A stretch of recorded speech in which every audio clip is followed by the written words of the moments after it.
Hello everyone, glad to see you all here. My name is Aleksandra Ketlerienė and I am Deputy Editor-in-Chief of Lithuanian National Radio and Television's online news portal lrt.lt, and I am a moderator of this discussion. This discussion is a part of Vilnius Consultations. Vilnius Consultations is an annual event organized by Vilnius Institute for Policy Analysis. This year, it will consist of 3 discussions on October 3rd, 10th, and 17th. So our discussion is an opening discussion, and today we will talk about the weaponization of energy, food, and religion. We live in the 21st century, and it seems that everything and even everyone can become a weapon, an instrument in someone's hands to achieve some goals.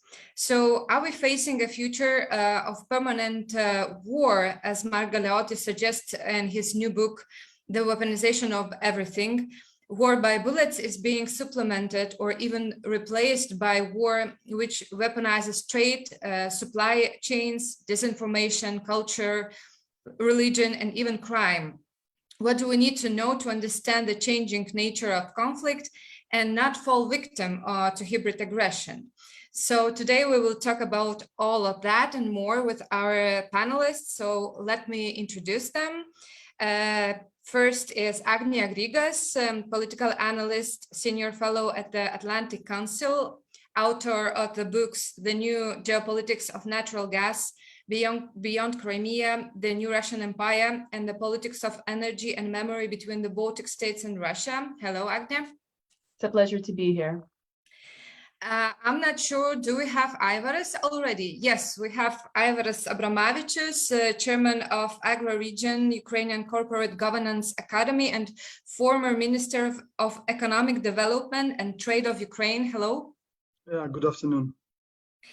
Also, we have Vadim Denisenko, director of Ukrainian Institute for the Future, advisor to the Minister of Internal Affairs of Ukraine. Hello. And we have Archimandrit Cyril Havarun, who is a professor in ecclesiology, international relations and ecumenism at the University College in Stockholm. Hello, everyone. And Adrian Prokyp, director of energy program, Ukrainian Institute for the Future. Hi, pleasure to join. So first of all, I would like to start by giving the floor to our panelists for brief kickoff speeches, so we hear all the most important insights on the topic from them. They all, as you see, are from very different fields, so I believe that we'll have the opportunity to look at the above mentioned issues from different angles. After that, we move on with the discussion, and if we have some time left, there will be a possibility to ask questions.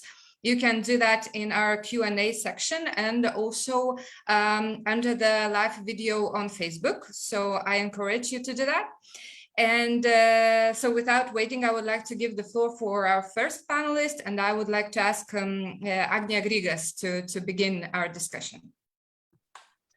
Well, thank you. And it's a pleasure to be here virtually in Vilnius. This past weekend, in fact, I have felt like I'm in Lithuania. We had the 36th annual Lithuanian Festival here in Los Angeles. And in fact, this year, it almost felt like being in Kiev as well, because the festival was done in conjunction with Ukrainian organizations.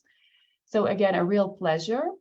And when we start thinking about the weaponization of energy, of religion, of information space, we have to first consider that indeed right now we are in a geopolitical contest, a global geopolitical contest. And this contest is, I wouldn't put it maybe in a simple way that between the West and the East. In reality, this is really a geopolitical contest between authoritarian states and democratic states. So between 2 different systems of government and 2 different systems of life and of 2 different societies. So today the news has been packed, and since this weekend, of the events regarding Nord Stream pipelines, of the sabotage, of the damage to the two pipelines from Russia to Germany in the Baltic Sea, and of course the environmental damage that has caused with the largest methane leak possibly ever recorded, and as well, of course, boding very poorly for the coming winter. Europe is already concerned. It already has experienced an energy crunch for the past year with soaring energy prices, soaring electricity prices. So it looks pretty evident today that there won't be Russian gas flows through the Nord Stream pipeline. Now, this is, a type of a perfect example of the potential use of the Russian energy weapon. I mean, it's, of course, the full details of how this happened and how the sabotage happened is not fully known, but we can just say alleged Russian interference in this. It's no surprise because already Russia had reduced volumes to the flow of these pipelines down to 20%. It announced repair works on September 2nd. And of course, now this damage occurred on September 27th. Now, probably for this region, this comes as no surprise. This is nothing new. Russia had closed the pipelines or announced repairs on them to Mažeikių Nafta and Lithuania, to Ventspils Nafta in the early 2000s and the 90s. In 2006 and 2009, during the winters, Russia stopped the gas flow through the Ukrainian pipeline system. These were incredibly cold winters. There were even casualties in Poland with citizens freezing to death. And these types of explosions and repairs we've seen in the past vis-a-vis countries in the Caucasus and Central Asia. What is unique here today is the fact that this was really targeting Western Europe. And of course, the past events have sparked a type of epiphany in Germany, essentially saying, wait a second, maybe we cannot trust Russia as an energy supplier. Now, again, nothing new in this part of the world and no surprise. So what has enabled Russia to use energy as a weapon? And here I'd like to briefly point to the differences between oil and gas. Oil for Russia has historically been the prime moneymaker, the main source of its budget inflows. But gas, in fact, has been a tool of its, well, you could say diplomacy, a tool of its political influence, and frankly, a weapon of coercion. It has used it to create, established alliances in Western Europe with Germany, with Austria, on this back of with Turkey, on the back of gas deals.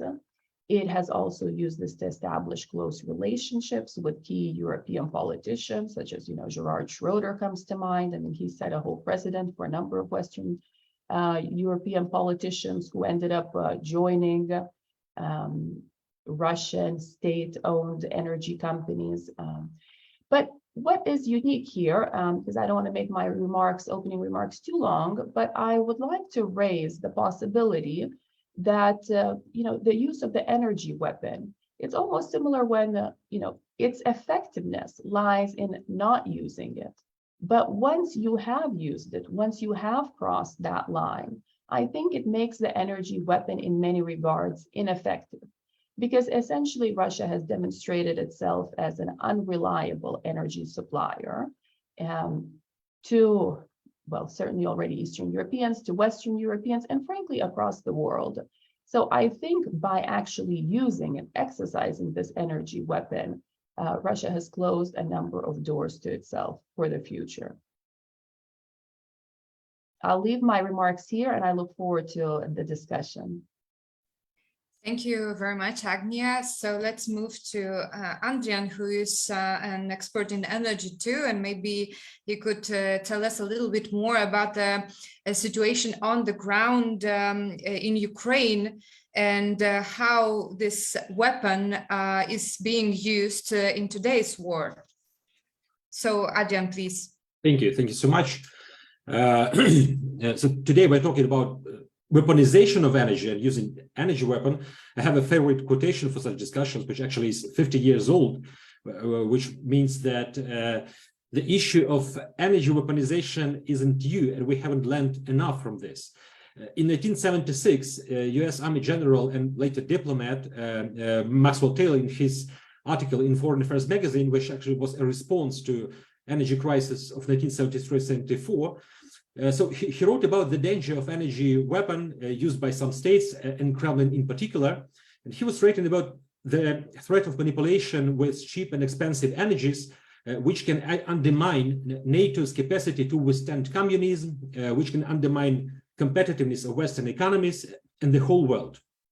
And this actually was the first mention of the energy weapon. And today, 50 years after that, we have the similar situation when Kremlin is pressuring energy markets, affecting prices. And at the same time, some states like China, India are benefiting from buying cheap Russian energy. So today's European problem is that many states didn't consider carefully the threat of Russian energy weapon in the past, because actually this was used. And as for me, there was a trap suggesting that energy supplies could be a part of Ostpolitik, that it could be a part of negotiating with Russia. So we saw this crisis of 2006 and 2009, which Agnia mentioned, when Russia was manipulating with gas transit and blaming Ukraine for stealing gas. We saw a short-term crisis of February 2012 when Russia refused to supply extra volumes of gas during the very cold winter, which resulted in price spikes. And now traditionally, but Russia responded that these are renewables to be blamed for this. These are European gas market design and lack of long-term contracts. Such were an excuses. We saw examples of 2014 when the West was so much shocked and concerned with Crimea annexation, and European Union was planning to reduce its dependence on Russia. But actually, 1 year later, we saw a deal of the Nord Stream 2 construction. One later, more in October 2016, we saw an agreement on Turk Stream construction. So we saw the effects of Russia misusing its energy supplies, which actually is using energy as a weapon. But today's situation is different and much more complicated because, first of all, it's about a potentially long-term nature of this crisis. And the second, using weapons against energy infrastructure. It's very probable that we will still see high prices during energy prices in Europe during next year or two because of gas scarcity in Europe. And it is hard to imagine that governments will just subsidize energy prices because their capabilities to subsidize these depend on their economies, on the competitiveness of their economies. And these economies are dependent on affordability of the energy prices. And what is important, that the energy crisis itself is not the final aim for Russia. The final one is to promote a political crisis, which might cause a kind of parade of governmental reshuffles and coming to power politicians more loyal to Russia, which probably we are seeing these days. And in this case, the question is, how will these maybe even pro-Russian governments behave in this situation?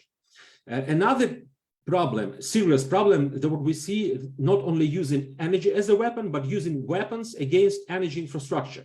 So we don't know who is to be blamed for explosions at the Nord Stream pipelines, but Russia may benefit from this under the current energy war. And we saw numerous times Russian missiles attacking energy infrastructure in Ukraine, in gas, electricity, and in some cases in Ukraine we had even blackouts. So we are not sure about how safe we'll be passing the winter, both in Ukraine and in the European Union, because of the risk of attacks, terrorist acts of sabotage against energy infrastructure. So we see, so Kremlin understands that they may lose European energy market very soon and forever. And that is why breaking European unity and keeping Europe in Russia's energy trap is of high importance for Kremlin.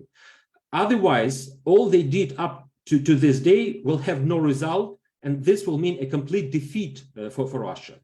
And then we should ask a question: why should Russia stop now and doesn't move ahead with weaponization of energy in Europe? Actually, I don't see much reasons for them to stop. And that is a huge concern for Europe now. So And I do have a question. What should be the Western response to weaponization of energy by Russia today? Should the response be peaceful like Mahatma Gandhi's resist, or should it be proactive, much more proactive, rather than we had, in order to prevent energy disaster in Europe this winter? Thanks. These were my short kickoff remarks. Thanks.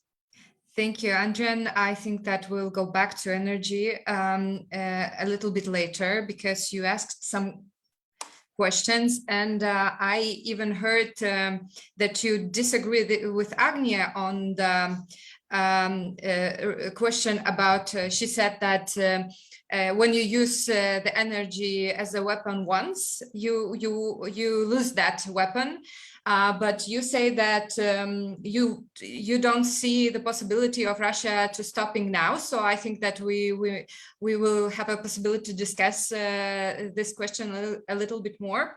But now I wanted to give a word to Aivaras Abromavičius, and as Agnia mentioned, the weaponization of energy is not very new for our region, for Lithuania, for example, but the weaponization of food, it was quite new, well, I think for us, because we didn't even think that it can be used as a weapon. So please, Aivaras, maybe you can tell us a little bit more how the food is being weaponized in the war. Yes, thank you very much. Well, Russia has used food-related blackmail for at least a couple of decades. I have been involved in investment management since the age of 20, and I have been investing in the Russian stock market when these guys were still reasonable. And already then I remember when we were some of the largest shareholders in all dairy companies in Lithuania, that they would block imports of dairy products with the use of phony accusations by Rospotrebnadzor. Same for Ukrainian chocolates, same for wine from Georgia and Moldova, pork from Poland, and so on. So there is nothing new in Russian behavior. Moreover, they most often use the tactics of creating a problem first and then pretending to show goodwill, their favorite expression these days, and then sort of showing to the world, particularly to developing nations, that Russia is willing to contribute to global financial, food and energy stability and so on. So obviously, as Solovyov said by no coincidence on Italian TV, that the main goal is to cut off Ukraine from the sea. And that did not happen, but we understand that this is their ultimate goal. So deprive Ukraine of access to the sea, kill basically Ukrainian agricultural sector, and create substantial food shortages problems globally. Now that we have a grain corridor up and basically very much alive at the moment, we have 2 months of activity. 241 ships have left Ukrainian ports with 5.5 million tons of grain. We would expect global soft commodity markets to positively react, meaning that prices should come a bit downwards, lending some relief to less fortunate countries around the world. But prices remain elevated. Wheat prices have gone up in the last few days, rapeseed and corn and so on. So we have wheat prices at 350 euros per ton on European markets, which is substantially above average for the past years that we have witnessed globally. Why? Because we have no certainty that post November 20, the grain corridor will remain open, because Russia may again blackmail the rest of the world with basically threats that it will again be closed. And all these crap stories that only 2 ships left for developing countries, the rest went to Europe. I mean, this is a global market. This is how it works. Maybe Ukrainians supplied Turkey and European Union markets, and European Union market in itself supplied Africa, Middle East and other, countries that are further away from Ukraine. So it's not a good excuse, but it would be good for global economy, of course, if wheat and corn prices were a bit lower, because we know how disposable incomes are shrinking because of the energy crisis already, and the only way to help basically world markets is to have predictability that grain corridor is there. Grain corridor is going to remain open so that all the global traders and the clients can plan ahead. Without a grain corridor, there is a disaster in the making for Ukrainian agricultural sector. Because, as I mentioned, wheat prices are 350 in Europe, but it is about 140 euros for a farmer in Ukraine. So this huge margin of over 200 euros per ton is basically eaten up by very expensive logistics. And if ports are closed, this logistics will again go up even more in price. There is going to be even less working capital for Ukrainian farmers, and we will face bigger food shortages in the coming years, because without working capital, Ukrainian farmers will not plant the spring crops right now, wheat and rapeseed, and spring crops later next spring. So I would expect a massive decrease in yields and massive decrease in harvest from Ukraine in 2023 and 2024 if basically Russia continues to blackmail and bully global markets and Ukrainian agriculture sector as such. Thank you. Thank you, Ivaris. I think that you all heard and saw the last speech of Vladimir Putin, and he basically mentioned every topic that we are talking about today. And one of the most one of the most interesting topics was the accusation of the West of the Satanism, and I say that it was one of the most interesting topic by the titles of Western media. So I believe Cyril could tell us a little bit more how the religion is being weaponized in this war, or maybe even before the last stage of this war, and because we heard many things going on about the religion in Ukraine and Russia. So how did we come here to this moment when even religion is being weaponized and used in very specific political plans? Right. Thank you so much. Indeed, the Putin speech on the 30th of September and some earlier speeches that he made, and also some documents, like, for instance, the one which he signed on the 5th of September, the concept of the cultural policy of the Russian Federation abroad, they indicate that this war is really total, meaning that the totality of this war includes non-material aspects like ideas, religion, and so forth. I just want to remind and to take from Putin's speech the other day, 2 days ago, that he really insisted and really was focused on the East-West divide, which is a completely imagined divide, a very imagined differentiation. It sits in minds, and certainly it sits very deeply in Putin's mind, this division or differentiation between East and West. And he apparently has instrumentalized, has weaponized this division as an example. The mentioned concept of the policy of the Russian Federation abroad regarding culture also indicates that, and it's clearly states that culture is considered by Russia as a soft power to promote the Russian interests. It explicitly says so, that it is to promote the needs of the Russian foreign politics, to to promote the Russian culture, well, which gives an interesting hint to the discussion about cancel culture, regarding the Russian culture in West.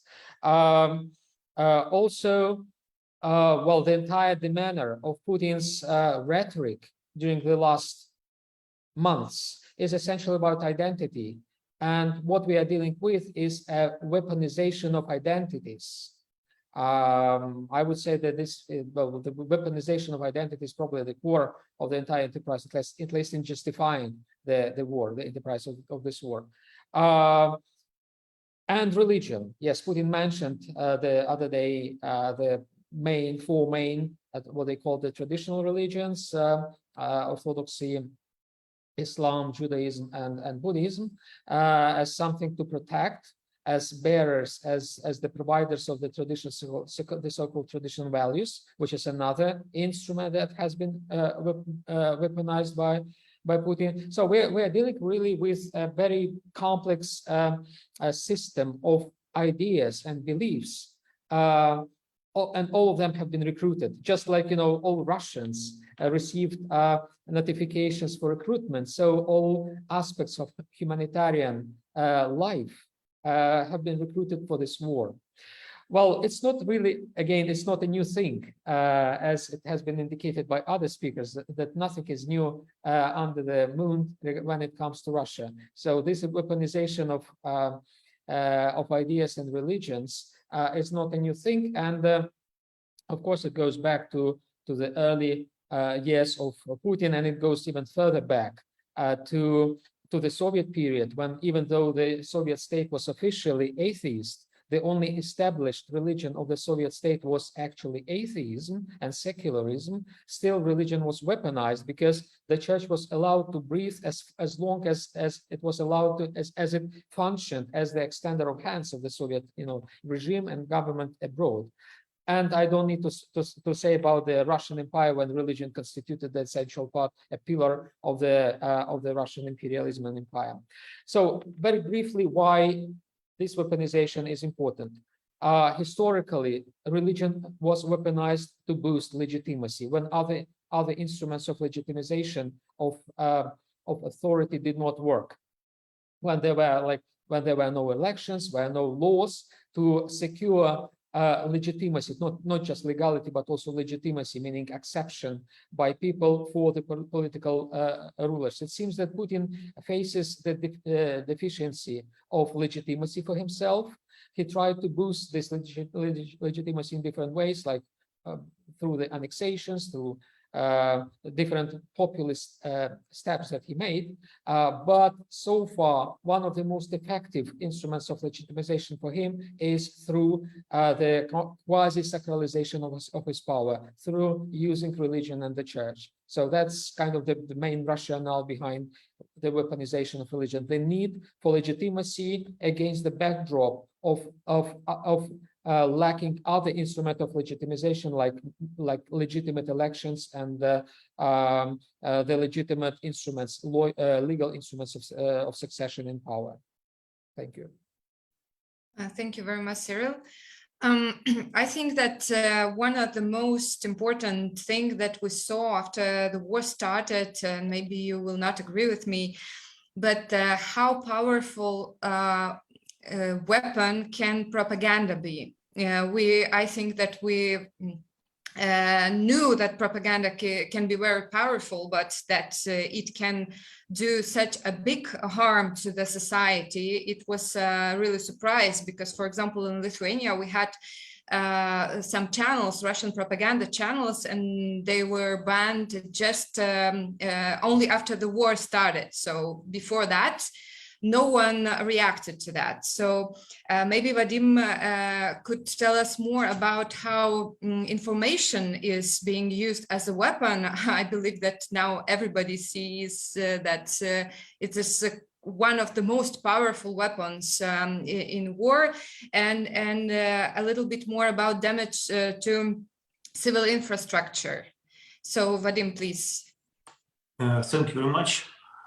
First of all, I want to speak about propaganda and about the weaponization of information, and especially during the last 7 months in Ukraine. You see, first of all, on February 24, Russia didn't prepare any inform campaign. It didn't prepare any propaganda campaign. And that is why it was easier for us in the first months of this war, because there's main weapon in information war. Olgino is the main center of propaganda and of propaganda in Russia. Didn't work in Ukraine. It was unbelievable, but they didn't prepare to this information war in Ukraine. We know they thought that in 3 days they will be in Kyiv, and that is why they didn't need this to prepare this information war. After 2-3 months, they decided to change this situation, and after 2-3 months, Russia decided to reanimate a huge network of Telegram channels in Ukraine. You see that right now in Ukraine, not only Ukraine, but in Ukraine, approximately 30% of news are produced by Telegram channels. First of all, Telegram channels. And Telegram channels is a huge Telegram channels right now working as a news agencies in Ukraine. And they decided to reanimate this network of pro-Russia Telegram channels. And in 1 month, approximately 6 weeks, the amount of subscribers of pro-Russia Telegram channels grows in 3-4 times. It was a big challenge for us. And first of all, we decided to understand what had happened, why millions of Ukrainians decided to subscribe for pro-Russia Telegram channels.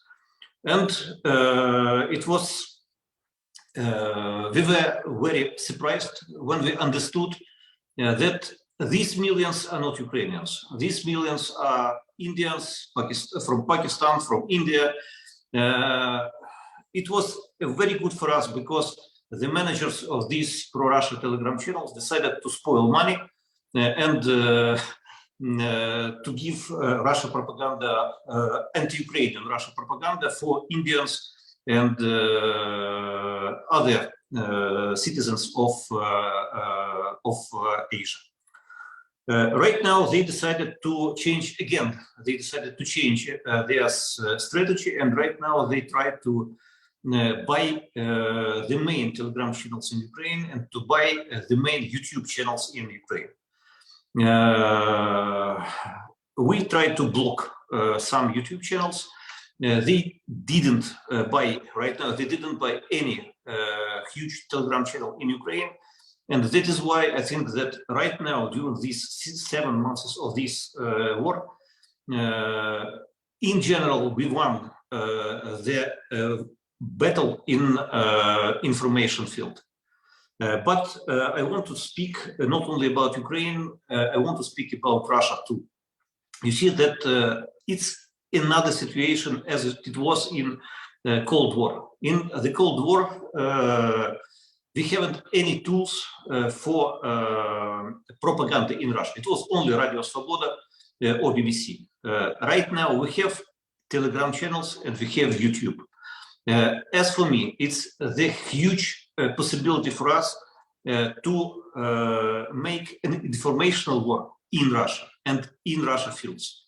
And in this case, I think that Ukraine, Lithuania, Latvia, Estonia, Poland has to cooperate and to create narratives for Russia audiences.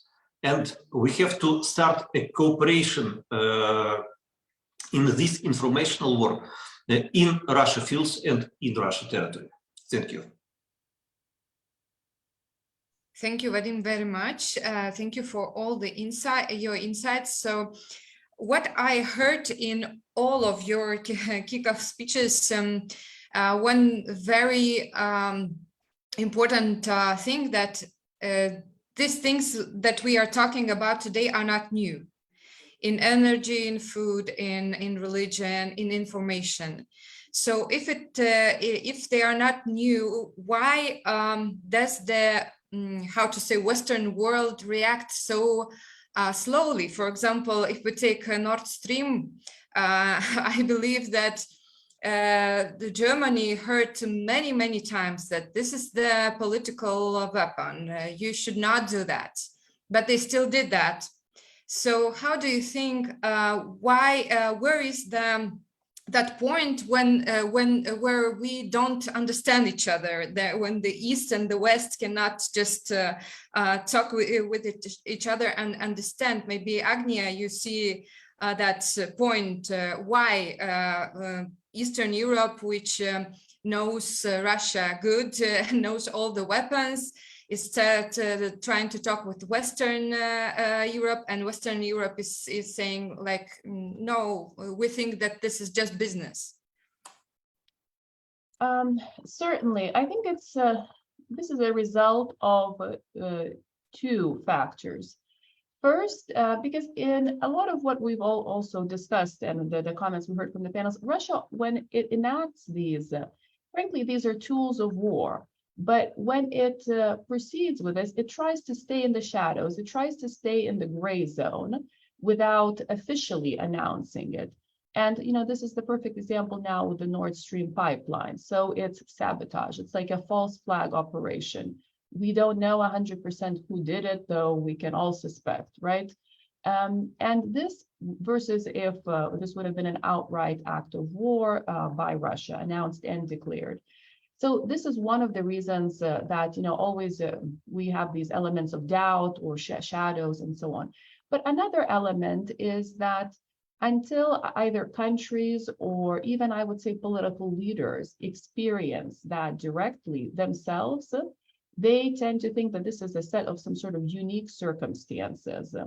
So, and like we've seen in the case of Eastern Europe, after 2009, where Eastern Europe was clearly impacted, and those countries, you know, in Lithuania, Poland, I mean, others, Ukraine, were impacted before by the high prices, by various energy stoppages.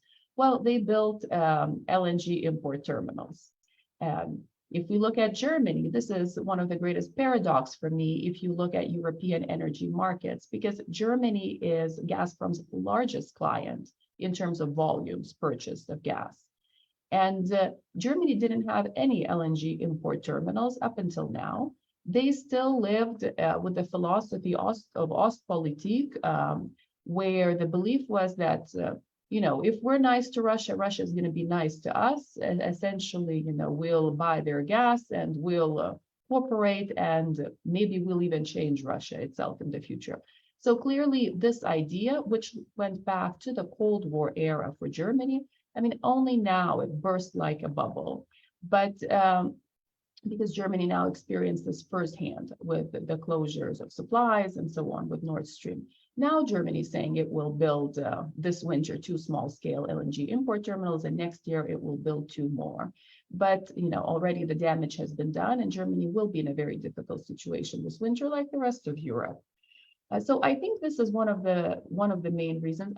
And then if we actually even look at politicians, if we look at, you know, again, the authoritarian states and dictatorial states, they can have leadership and power for decades and pursue the same type of political agenda and the same goals.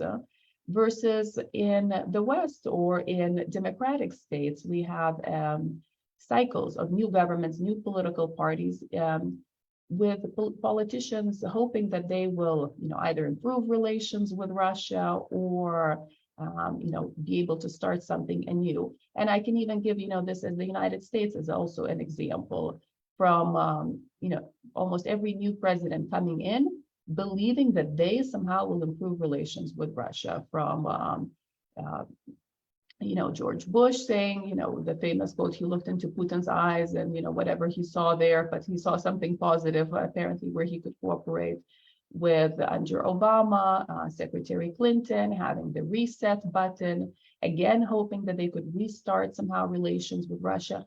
And of course, most recently, you know, President Trump, who likewise somehow thought he could have a cooperative relationship with Vladimir Putin. I think it's, the difference is that President Biden had already come in seeing the crises with Russia. So he came in already more seasoned and already having experienced this firsthand, some of the difficulties. Thank you. And I see some reactions. So Aivaras.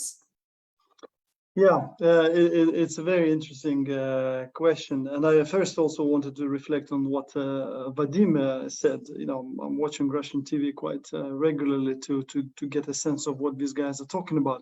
So clearly, they won the information war before the war because most of the Russian population is going nuts. They believe what has been said on the TV, but they clearly admit state propaganda that they are losing war now, the information war now, as Vadim has said, to their very large surprise.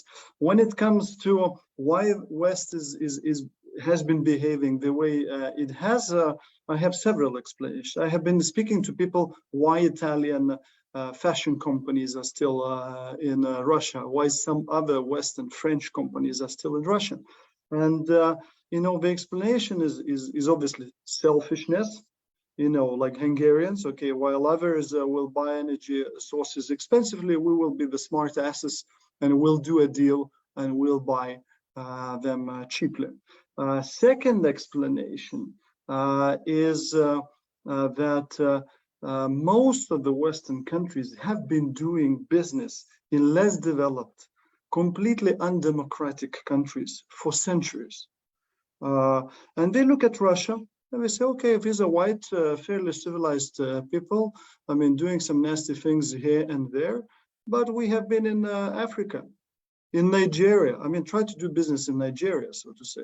We have been in Southeast Asia before, these countries rose to the level of development where they are now, like Pakistan, and even in more exotic places like Iran and Iraq, and so on.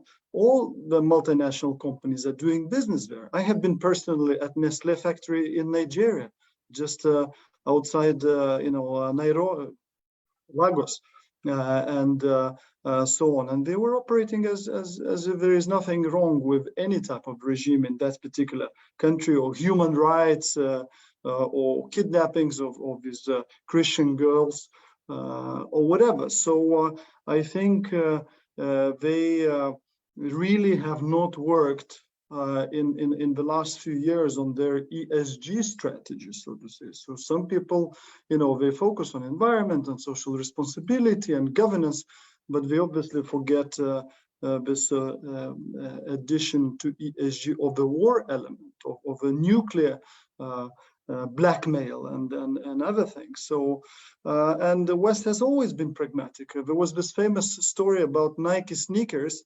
when black people have somehow been very much repressed by Republicans. Was it in Chicago elections or whatever? And Michael Jordan obviously is the main face of Nike. So he was asked to condemn the Republicans, and there was this famous phrase from Michael Jordan that Republicans buy sneakers as well. So he could not criticize 50% of his consumer base. So I think there is a lot of selfishness and unfortunately pragmatism in all of that. Thank you, Aivaras. And Andrian, please.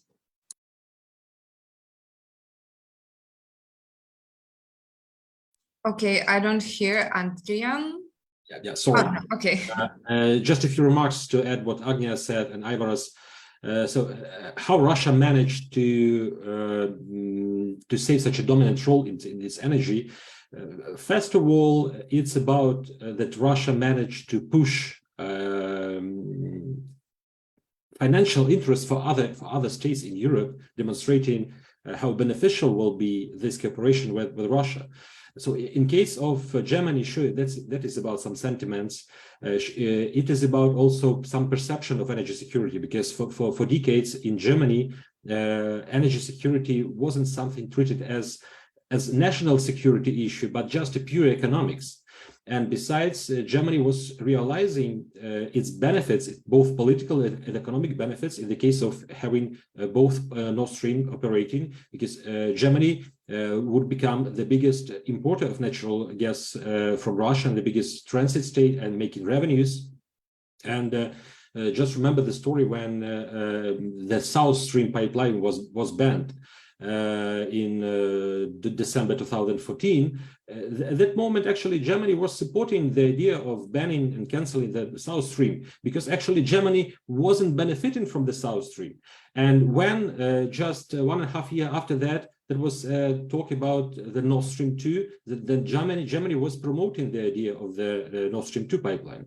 Similar was Turk Stream. In private conversations, Turkish officials were saying that there will be no additional pipeline to transit gas to Europe bypassing Ukraine, that it had to be just to direct supplies from Russia to Turkey. But at final instance, when Turkey was seeing its benefits from becoming an important player at the European gas markets, and they that's why they wanted to see another one leg of the Turk Stream to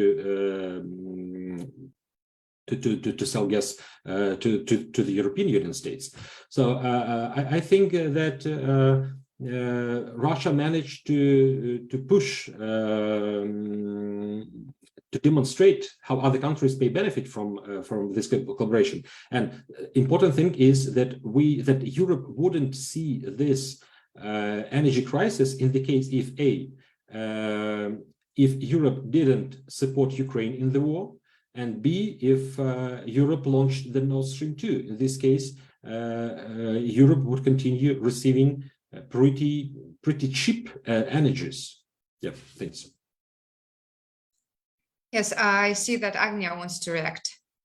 Just a brief comment. I think another element we have to consider here as a type of weapon is corruption. And frankly, I think that's another reason why we have also seen such mixed reactions over the decades and such, such decisions taken by various countries and various energy interests. So, Russia, among the other, information warfare, energy warfare, food warfare, the export of corruption is another tool in its kit. Yes, Vadim, please. I want to add only a couple words about Russia and about our understanding of Russia. You see that a lot of years, maybe a lot of centuries, we try to think about Russia in some logic categories. But in general, if you speak about the geopolitics, if you speak about the geopolitics in some Russian minds, it's impossible to speak in a logic categories. And the second problem, maybe problem, 30 years we didn't study Russia. After the 1991, after the breaking down of the USSR, we decided that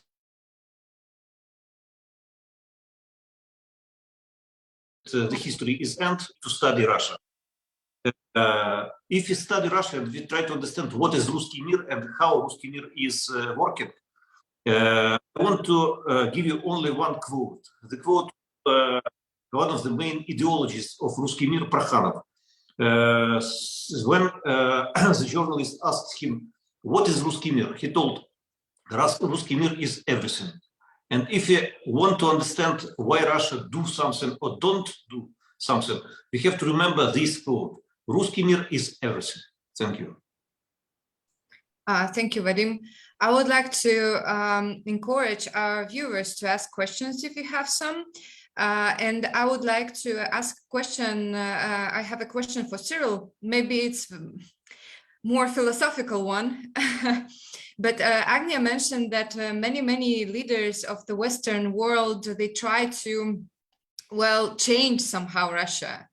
And I think that one of the main aims of Germany by cooperating economically with Russia was like, we will change it by cooperation, But is it possible to do something via economical tools if, when we speak about that weaponization of religion, of, let us say, I don't want to use that Russian soul thing, but that mental things, when the mental things are weaponized, is it easy to make Russia change by this economical or even cultural or other cooperation? How do you think?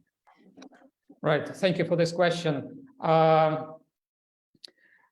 Well, Germany experienced this kind of change itself after the World War II, when its psyche, the German soul, was really transformed dramatically from what it used to be, which was very similar to what is the Russian psyche is nowadays. A very,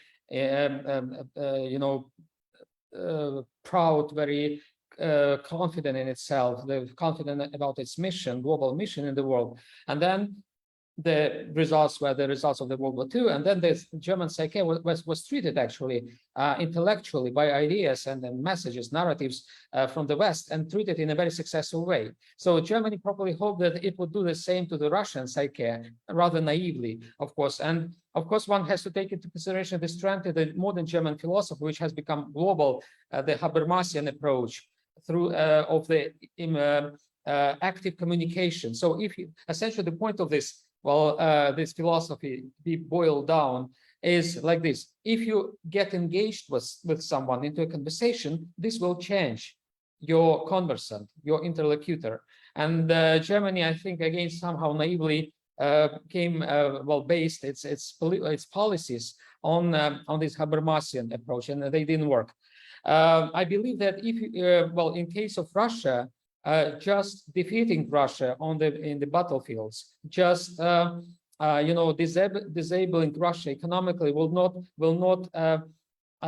solve the main problem of Russia. So imagine Putin is gone, right? Russia is defeated, but Putinism will stay there.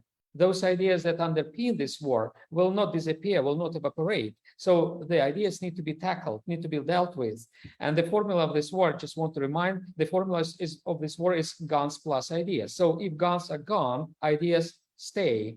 And I think at this stage, our task, we need to see beyond the victory of Ukraine. I'm pretty sure about the victory of Ukraine. We need to see beyond the victory, and we need to really start very systematic work in the field of ideas to deputinize the Russian psyche. I call it deputinization of the Russian psyche. It needs to be really dealt with in the same way as Germany was dealt after the World War II. It needs to be all those roots of this Russian civilization exceptionalism need to be derooted, eradicated from this psyche. Russia needs to be brought to normality through treating it ideologically on the level of ideas, on the level of perceptions and narratives.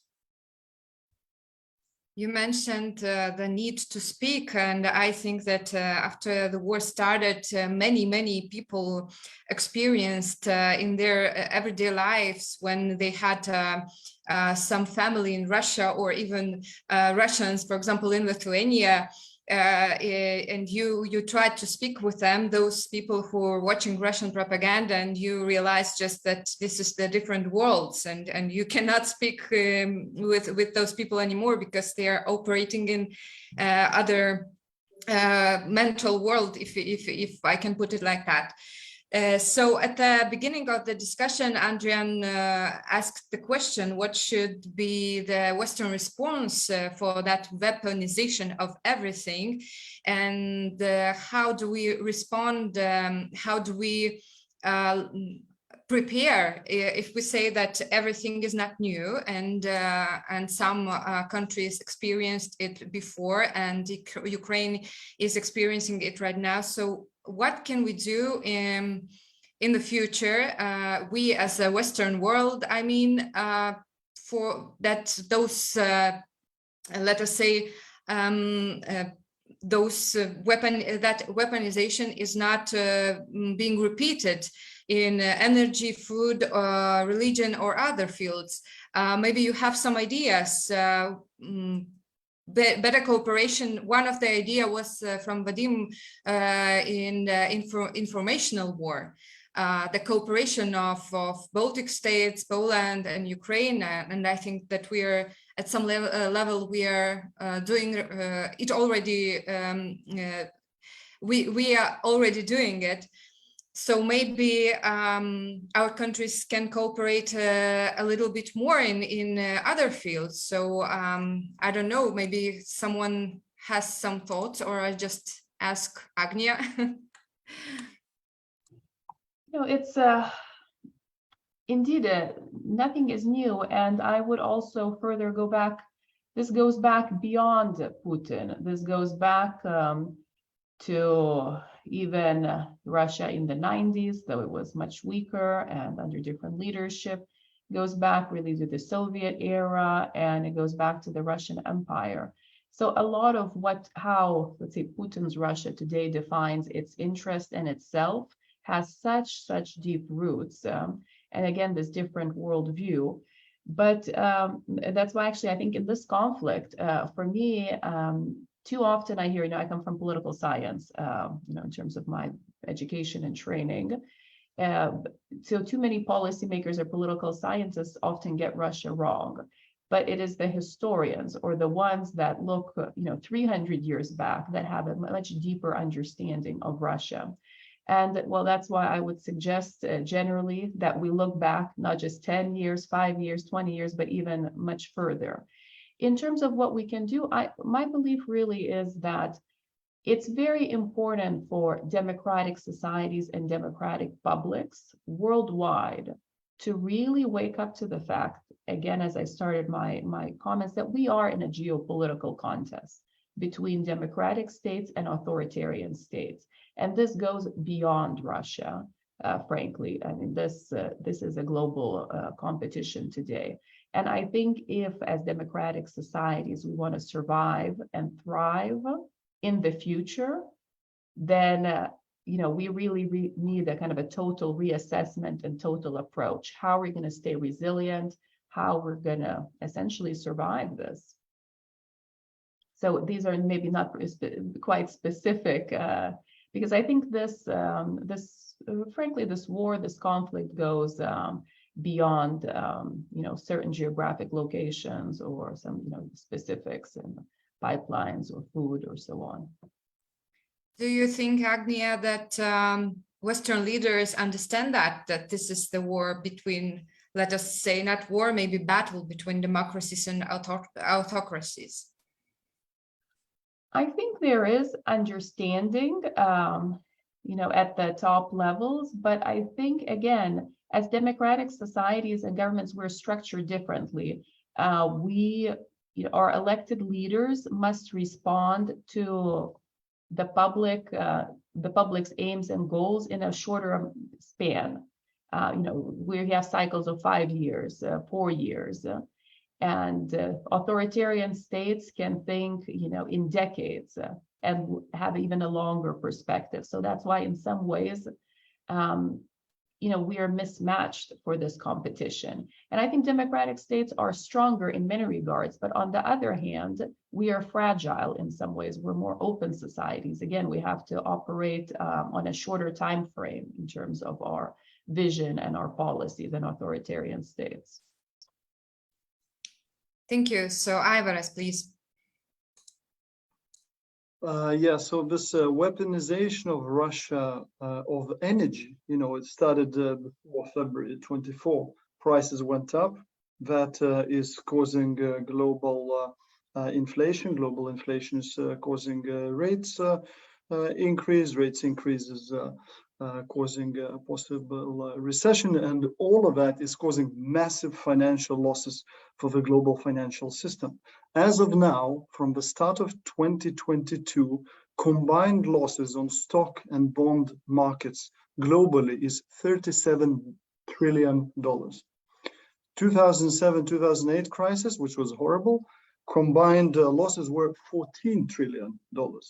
So this is much bigger. And why we're having it?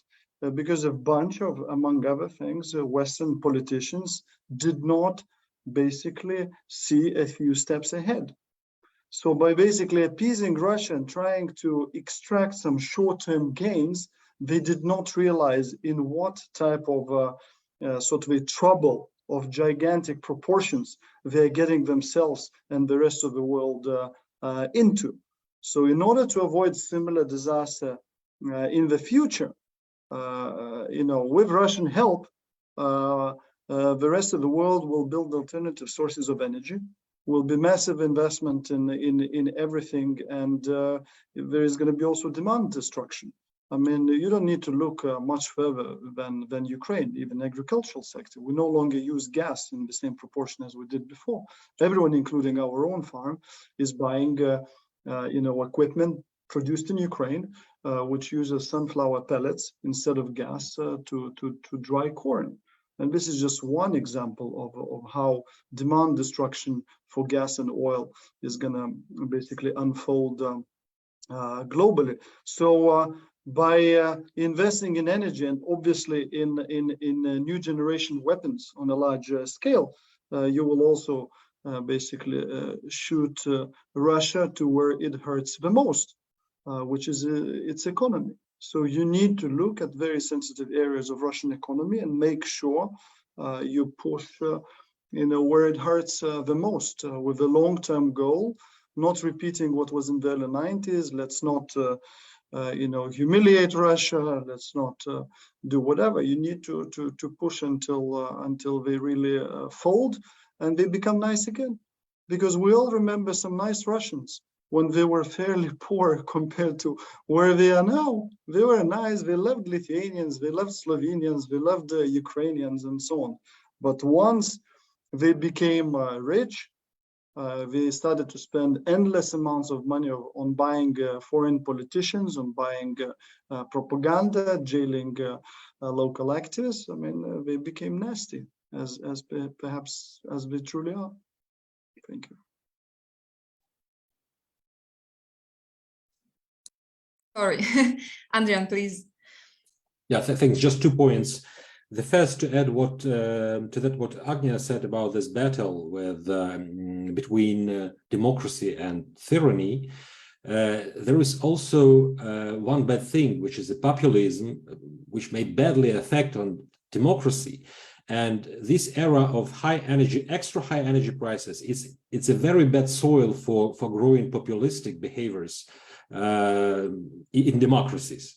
So that's my first point. The second point, referring to that what Aivaras said about, so we should look at Russian economy to understand where it is fragile to contain it. And I just remember that last year, coal, oil, and gas were responsible for more than 50% of Russian export revenues. And together with nuclear services, it will be more than 50%. And it looked like that Russian government didn't see its technocratical change of this economy. Quick refuse from Russian energy may be very helpful in containing Russia.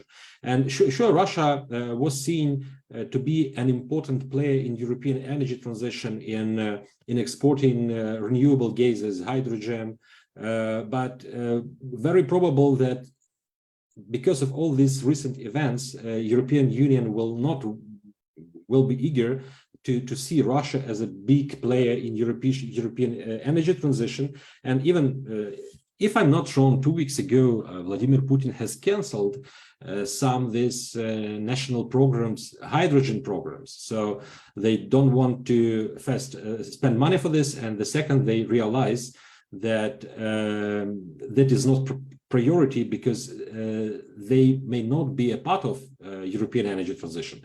So sure, it will take a lot of time. I mean, when saying a lot, it's not about year 1, 2, or 3 to decrease drastically from Russian energy export, because Russia still is the biggest natural gas exporter and was in top 2, 3 in oil and oil products export. But still, it's a high time for developing renewables in democracies.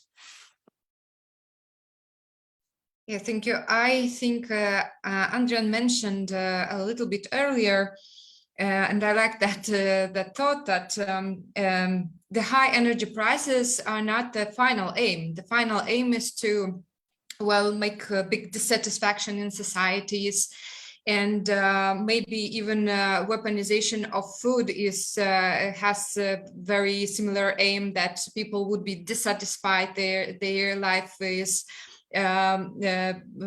becoming worse than before. So the pressure for the governments, well, to find a solution. And of course, Russian expect that solution would be the peace talks, and we see that clearly. So maybe you have some recommendations for the governments, how to react and how to deal with that. And if we if we can put that in this case, the weapon, the people are becoming the weapon to pressure the government. So how people can be more resistant to that kind of things, because of course, if we talk about our region, Lithuania, and other countries of our region, we understand, most of our people understand why those prices are so high, and some of them even remember that the previous times. But if we speak about Western societies, I believe that this is harder for governments to explain what is going on. So maybe you have some recipes how the governments could and should react to that. Maybe Vadim could share his thoughts. Oh, it's very difficult question.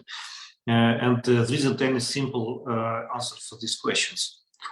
First of all, as for me, we have to, I can repeat, we have to study what is Russia right now, and we have to understand that Ruski Mir, that Putin didn't find Ruski Mir. Ruski Mir was founded 400 years ago in the period of Ivan Grozny. And as for me, I'm a specialist in this question. I can tell you that Ruski Mir didn't change from these 400 years. And that is why when we speak about хорошие русские or плохие русские, about good Russians or bad Russians, we have to understand that after 1991, a lot of people thought that the USSR was broken and it will be a good possibility for Russia to change, and Russia can change by themselves. Russia can change by themselves. As for me, it's impossible. You see, you have to understand that right now, there isn't any other ideology in Russia than Ruski Mir. 95 or more than 95% of Russians live in this ideology. We have a soft variant of Ruski Mir from Khodorkovsky or Navalny, and we have a hard variant of Ruski Mir from Putin and so on. And that is why, if you want to do something in the future, first of all, we have to destroy Russian Mir, Ruski Mir. And it's the main challenge for, as for me, it's the main challenge for whole Europe, the whole Europe continent. And if you speak about today, if you speak about Western countries, which don't want to understand why the price is so high, we have only to explain. We haven't another chances right now. It's not it's not other way as to explain. Thank you. Maybe other panelists. Okay, Agnia, I see you. You know, I would say we have to build more resiliency in our societies, in our democratic societies, economic resiliency, resource resiliency, social resiliency. And I think we've seen even, even if we look at the start of COVID, the COVID pandemic also demonstrated some fractures, let's say, in the global trade system and the global economic system, and some vulnerabilities where if trade, let's say, is interrupted, and right now we're seeing also international trade interrupted because of the war in Ukraine, we see that countries that don't have domestic resources or have not done their homework or have not prepared for crises, suffering greatly. And I think I think this winter will be very hard. I think it will be very hard in Europe. But I think if Europe, well, and I'm sure it will weather this winter with high prices, with maybe some reduction of energy usage, both for households and for industries. It will come through the other side with solutions in terms of different energy usage, it will move quicker towards renewable, and I think we'll see a realignment of the energy markets. The fact is also, if we look at Russia as an energy superpower, I mean, as I argued in my book, The New Geopolitics of Natural Gas, when the book was published, 4 or 5 years ago, that already Russia's energy power is on the wane, it's on the decline. We see the United States today as the largest producer of oil and gas in the world. We also see the United States having emerged as the largest LNG exporter in the world. We see the gas markets increasingly turning away from piped gas and more towards LNG. And what I can also say, I think we will see in the coming years that this Russian energy sector, it's a dinosaur, or it maybe even turn out to be a paper tiger. Similarly, like we've seen this, Russian army that has been, kind of, it may seem so intimidating from the outset, but because of the malfunctioning overall of the Russian economy, society, government, we will see, I think, similarly with the Russian energy sector, it's going to be underperforming. It's the price at which it extracts energy is very high. And I think we will see, for example, commercially produced energy, like in the United States, outcompete Russia in terms of price in the future and going forward. Maybe Aivaras has some ideas.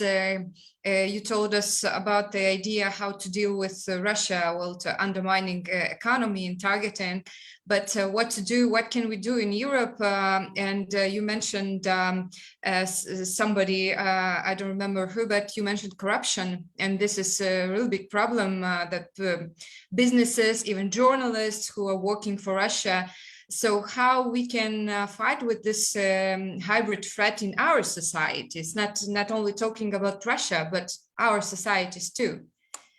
I lived in Sweden for 7 years, and I always thought that Sweden has a very high level of intolerance towards corruption. So if someone was corrupt, you immediately are not invited to children's parents' parties at school. You're not welcome to do speeches at conferences and so on. So I hope that Europe develops that type of intolerance towards everything Russian as well. Yesterday, I received an interesting article from a good friend of Ukraine, former EU ambassador to Ukraine, Jan Tombinsky. And he sent an article, which he cannot publish because he's still a public servant. He's EU envoy to Moldova right now. It's called Culture as a Covert Operation, meaning that we discuss now weaponization of religion, but we did not discuss weaponization of culture. And there was a case where Hermitage took enormous amount of most likely stolen collection of Van Gogh and similar to Paris, stuffed it with some modern Russian sort of artworks, got assurances from French that nothing of that will be arrested, and demonstrated to the whole world, Russian culture, we are nice and so on. But he, the head of Hermitage, he clearly said in his interview that his assault of Ruski Mir, as Vadim said, culture-wise, has successfully been completed, and so on. And I have another case. A Lithuanian friend, luckily enough, has a house in Verbia, in the Alpine Mountains, and so on. And every summer there is a classical music festival there, most often financed by Timchenko, who is a close associate of Putin. This year, they did not accept money from Timchenko, and every Russian musician that was about to participate was supposed to sign a petition that he is or she is against the war. Most of them refused to sign it. and most of them did not simply arrive. And as a huge sports fan, I'm also very disappointed that, for example, Russian tennis players, except for Wimbledon, continue to compete on a global stage. So luckily enough, they are banned from World Cup, from basketball events, but in some individual sports, they are still there.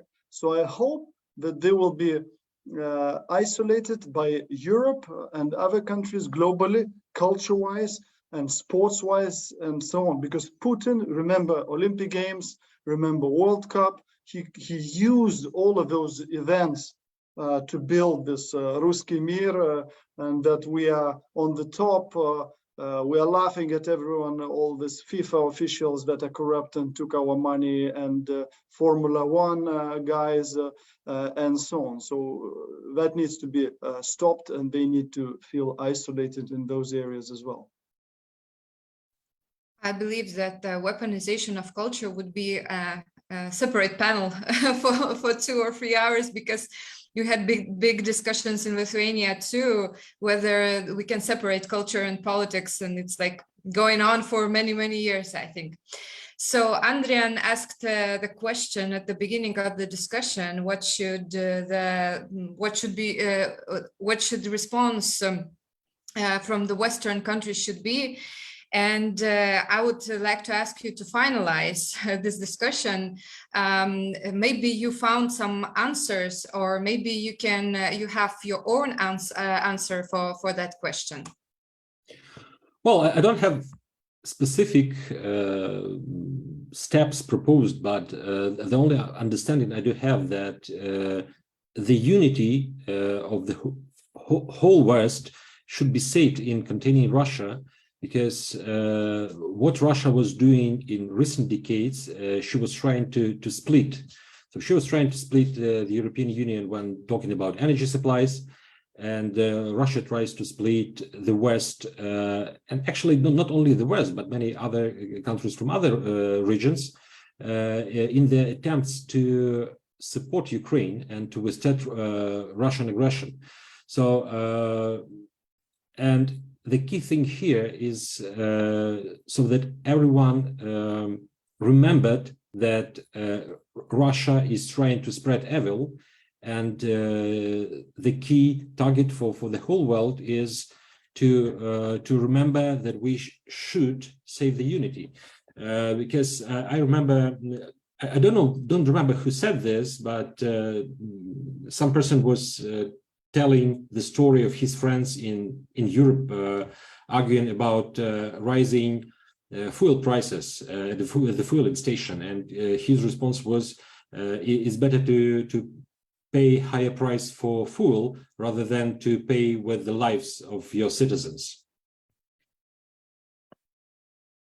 So I think that the last thought was really the most important. And I would like to thank you all for this discussion. It was very insightful, and I believe that, we had some good ideas that we should talk more about weaponization with people who maybe don't realize that, don't see that, and maybe this is the best way in moving forward with that, just for people to realize what it is all about.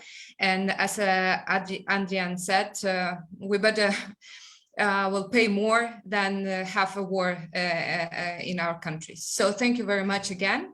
And I hope that we'll see, we will have another possibilities to see each other. Thank you. Thank you. Thank you.